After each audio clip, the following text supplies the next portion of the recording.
So ఇగోండి నేనైతే చేపల పులుసు రెడీ చేస్తున్నాను. ఇగోండి ఈ చేపలు అయితే తీసుకొచ్చారు. ఇవి ఇగోండి పసుపారలు.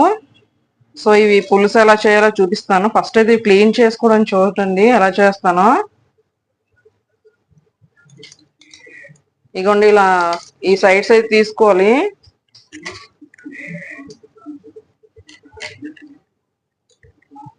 ఇగోండి నెక్స్ట్ ఇలాగా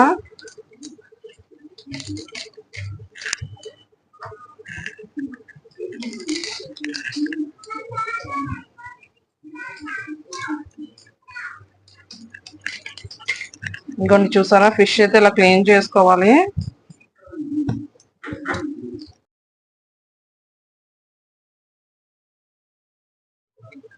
సో ఇగోండి చేపల పులుసు కావాల్సింది ఇగోండి చేపలు అయితే క్లీన్ చేసి పెట్టేసుకున్నాను. దానికి ఇగోండి చింతపండు ఫస్ట్ అయితే నానబెట్టేసుకోవాలి. తర్వాత ఇగోండి అల్లం వెల్లుల్లి పేస్ట్, ఇగోండి ఆనియన్స్, పచ్చిమిరపకాయలు. ఆనియన్స్ అయితే ఇలా కట్ చేసుకోవాలి. తర్వాత ఇగోండి ధనియా పౌడర్, కారం, ఇది మసాలా పౌడర్, ఇది సాల్ట్ అండ్ మెంతులు. ఇప్పుడైతే ఇగోండి పసుపు కూడా. ఇప్పుడైతే చేపల పులుసు కావాల్సినవి ఇవి. సో నేను ఇగోండి ఇదైతే తీసుకున్నాను. సో ఇందులో అయితే నేను చేపల పులుసు ప్రిపేర్ చేస్తాను. ఎలా చేస్తానో చూడండి. నేను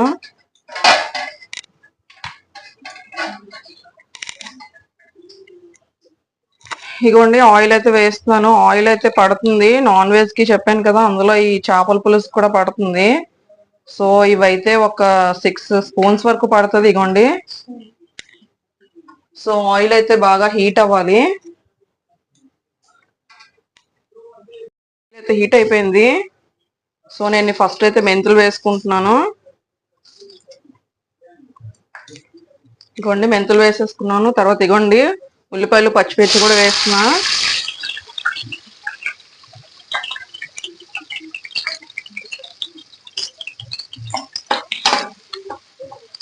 ఒకసారి బాగా కలుపుకోవాలి. ఇవైతే గోల్డెన్ బ్రౌన్ లోకి రావాలండి ఆనియన్స్ అయితే.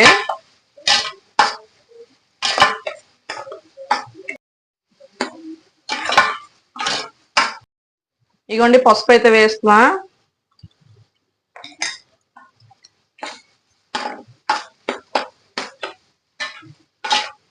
ఈ చేపల పులుసు చాలా చాలా టేస్ట్ గా ఉంటది.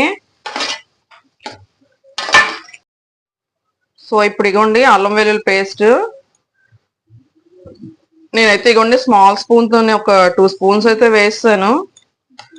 ఇదైతే పచ్చివాసన పోయినంత వరకు బాగా ఫ్రై చేసుకోవాలి. చూడండి ఇలా బాగా గోల్డెన్ బ్రౌన్ లో మనం ఎప్పుడైనా బాగా ఫ్రై చేస్తే ఆ కూరకి అంతే టేస్ట్. అండ్ ఇంకా ఇంట్రెస్ట్ చేస్తే కూర మాత్రం చాలా చాలా టేస్ట్ గా వస్తుంది. కూరే కాదు ఏదైనా సరే, ఏది చేసినా సరే ప్రేమగా చేయాలి, విసిగిపోకూడదు. అప్పుడే కొన్ని వంటలు అయితే చాలా టేస్ట్ గా వస్తాయి. ఇగోండి వేగిపోయింది కదా. ఇలా వేగుతున్నప్పుడే నేను స్పైస్ కొంచెం మంట అయితే సిమ్ లో పెట్టుకుని నేను స్పైసెస్ అయితే యాడ్ చేస్తాను. ఇగోండి ఇదైతే మసాలా పౌడర్ 1.5 స్పూన్ వేసాను. ఇగోండి ధనియా పౌడర్ అయితే స్మాల్ స్పూన్ కదా, నేనైతే ఇగోండి 2 స్పూన్స్ వేస్తాను.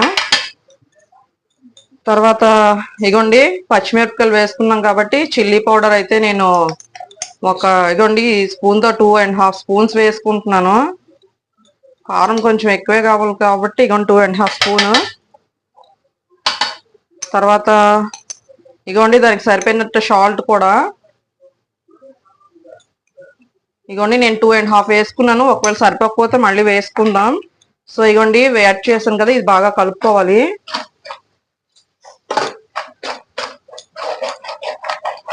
చూసారా, అందుకే సిమ్ లో పెట్టుకోవాలి. కొంచెం అడుగు పట్టకుండా ఇలా కలుపుతూ ఉండాలి స్పైసెస్ అన్నిటిని.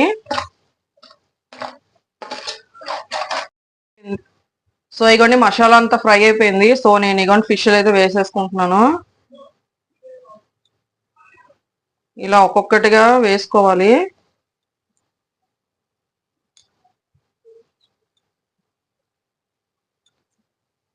సో ఈ చేపల పులుసు ఎప్పుడు నైట్ ఉంచుకొని నైట్ అంతా ఉంచి మార్నింగ్ ఎర్లీ మార్నింగ్ తింటే కూడా చాలా టేస్ట్ గా ఉంటాయి చేపల పులుసు అయితే. ఇప్పుడు కుండలో చేసుకుంటే ఇంకా బాగుంటది.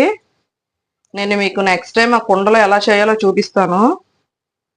సో ఇగోండి నేను ఫిష్లు అయితే ఇగోండి ఇలా వేసేసాను. చూడండి, ఇదైతే స్పూన్ తో కలపకూడదు. చూడండి నేను ఎలా కలుపుతాను.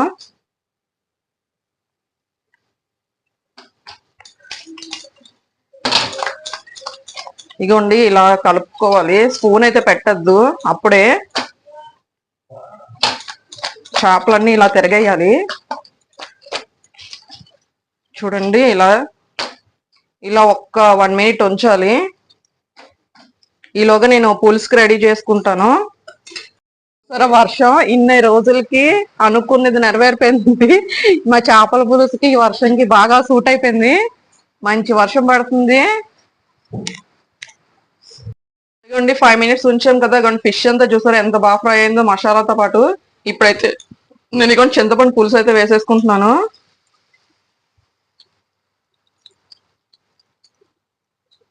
చింతపండు పులుసు కూడా ఒక 50 గ్రామ్స్ 100 గ్రామ్స్ లా పడుతుందండి.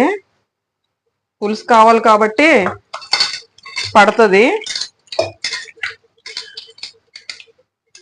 సో ఇగోండి నేను మిగతాది కూడా వేసేసుకుంటున్నాను. ఎందుకంటే చేపలు బాయిల్ అవ్వాలి కాబట్టి నేను వేసేసుకుంటున్నాను. సో ఇప్పుడు ఇగోండి చూడండి ఒక్కసారి ఇలా మెల్లిమెల్లిగా ఒక్కసారి ఇగోండి ఇలా కలుపుకోవాలి. చూసారా, ఇలా కలపండి. ఇలా కలుపుకోవాలి.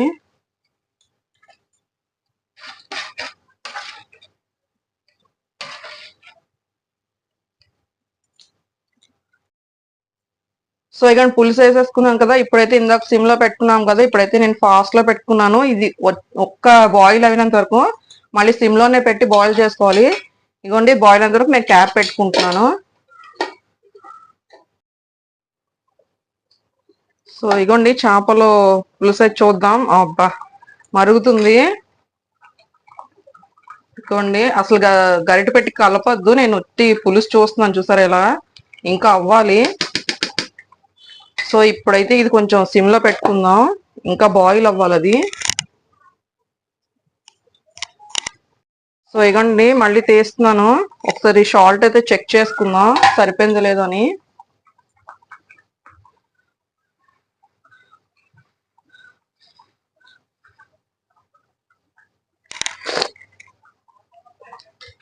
సో సాల్ట్ అయితే నాకు సరిపోయింది. సో ఇగోండి క్యాప్ పెట్టేస్తున్నాను. సో ఇగోండి చేపల పులుసు ఒకసారి చూద్దాం.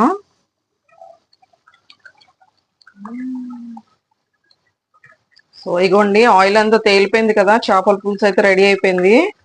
ఇగోండి చూసారా, పులుసు అయితే ఇలా చక్కగా రావాలి. మరి నీళ్ళ ఉంటే బాగోదు. ఇగోండి చూసారా. సో ఫిష్ కూడా మీకు చూపిస్తాను. ఇగోండి చూసారా, చక్కగా బాయిల్ అయిపోయింది. సో చేపల పులుసు అయితే రెడీ అయిపోయింది. అండ్ నాకు రైస్ కూడా అయిపోయింది. సో వేడి వేడిగా సర్వ్ చేసుకొని తినడమే ఇంకా ఆలస్యం. సో ఇగోండి మూత పెట్టేసాను. మూత పెట్టేసి స్టవ్ ఆఫ్ చేసేసాను.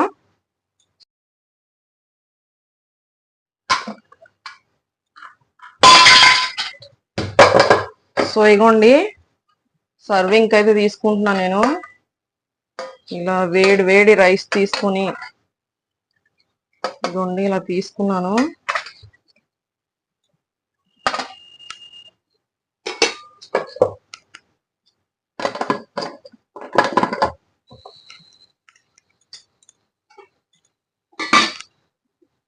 ఇగోండి వేడి వేడి చేపల పులుసు.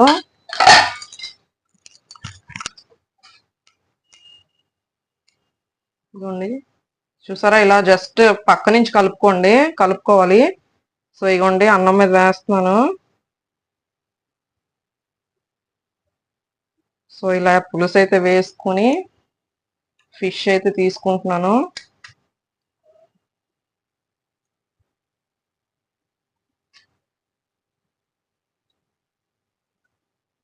ఫిష్ ఎప్పుడు జ్యూసీ జ్యూసీగా తింటేనే టేస్ట్ వస్తుందండి. మామూలుగా పొడి పొడిగా తింటే ఎప్పుడు టేస్ట్ రాదు. ఇలా ఎక్కువ పులుసుతో తింటేనే చాలా టేస్ట్. ఇప్పుడైతే నేను ఇది మా పెద్ద బాబు కోసం పెట్టాను. చూడండి ఎలా పెడతాను. పద.